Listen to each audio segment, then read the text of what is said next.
बुलढाणा लोकसभेची निवडणूक सुरू आहे आणि आरोप प्रत्यारोपाच्या फैरी ज्या आहेत त्या झडत आहेत.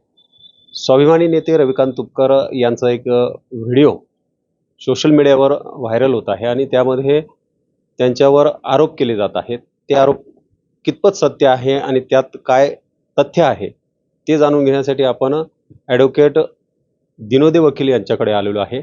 त्यांच्याकडून आपण हे प्रकरण जाणून घेऊ आणि नेमकं त्यात सत्य काय आहे ते देखील त्यांच्याकडून ऐकून घेणार आहोत.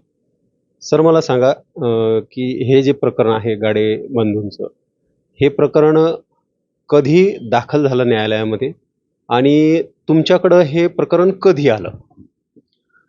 संतोष गाडे प्रकरणाची हकीकत अशी आहे, एप्रिल 2023 मध्ये त्यांच्यावर गुन्हा दाखल झाला. त्या अगोदर त्यांनी नादारीचं प्रकरण दाखल केलं होतं. त्यानंतर गुन्हा दाखल झाल्यावर त्यांना अटक झाली. अटक झाल्यानंतर जवळपास 6 महिने त्यांची जमानत झाली नाही. अंदाजे ऑक्टोबर-नोव्हेंबर महिन्यामध्ये हे प्रकरण पहिल्यांदा माझ्याकडे आलं. त्याच्यामध्ये आम्ही जामीनचा अर्ज केला व 23 डिसेंबर 2023ला त्यांची जमानत झाली. या बाबतीतच मला विचारणा झाली होती आणि त्यावेळेस मी या जमानतीच्या प्रकरणाचंच उत्तर त्यावेळेस दिलं होतं की 23 डिसेंबर 2023ला मी त्यांची जमानत घेतली. प्रकरण दाखल झाल्यानंतर किती काळ हे अगोदरच्या वकिलांकडे होतं? नेमकं हे कोणत्या वकिलांकडे होतं काय सांगा? आता सुरुवातीला जर प्रकरण दाखल करताना त्यावेळेस माझा प्रकरणाशी संबंध नव्हता, परंतु मागच्या वेळेस पत्रकारांनी जी मुलाखत घेतली त्यावेळेस त्यांनी फक्त जमानती बाबतीत विचारलं होतं, म्हणून मी तेवढा मुद्दा क्लिअर केला होता. आता आपण जे दस्त मला दाखवले हे दस्त जर मी पाहिले आणि हे दस्त आपण आणलेले, या दस्तानुसार असं दिसून येतं आणि हे कोर्टाचे कागदपत्र, याला आपण कोणीही नाकारू शकत नाही.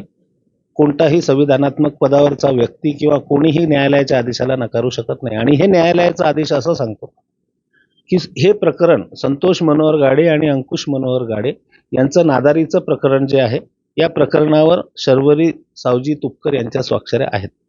त्यानंतर ह्या प्रतिज्ञालेखावर सुद्धा सर्वात शेवटी जर आपण पाहिलं तर तिथं दाखल करणाऱ्या व्यक्तीचं किंवा वकिलांचं नाव हे शर्वरी सावजी तुपकर हेच दिसून येतं. प्रतिज्ञालेख करून आणि त्या पक्षकाराला ओळखणाऱ्या व्यक्तीच्या नावाच्या शिक्क्यामध्ये सुद्धा शर्वरी सावजी तुपकर हे नाव स्पष्ट दिसून येतं. हा प्रतिज्ञालेख 5 एप्रिल 2023 रोजीचा आहे.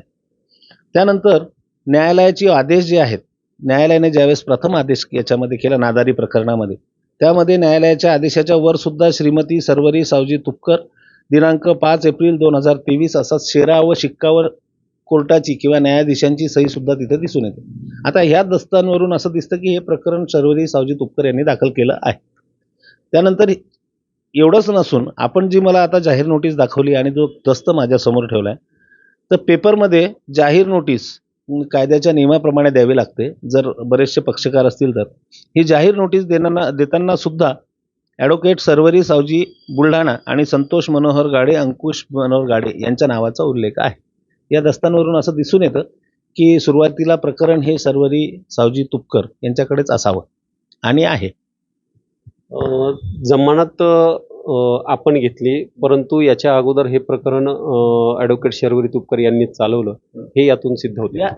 या दस्तांवरून हे जे माझ्यासमोर आज जे दस्त आले, कारण त्यावेळेस माझा प्रकरणाशी संबंध नव्हता, परंतु हे जे दस्त आहे कोर्टाच्या सही शिक्क्यानुसार आणि न्यायालय पेपरमधली वृत्तपत्रामधली जाहीर नोटीस, हे दस्त स्पष्टपणे दाखवतात की सुरुवातीला हे प्रकरण शर्वरी सावजी तुपकर यांच्याकडे होतं.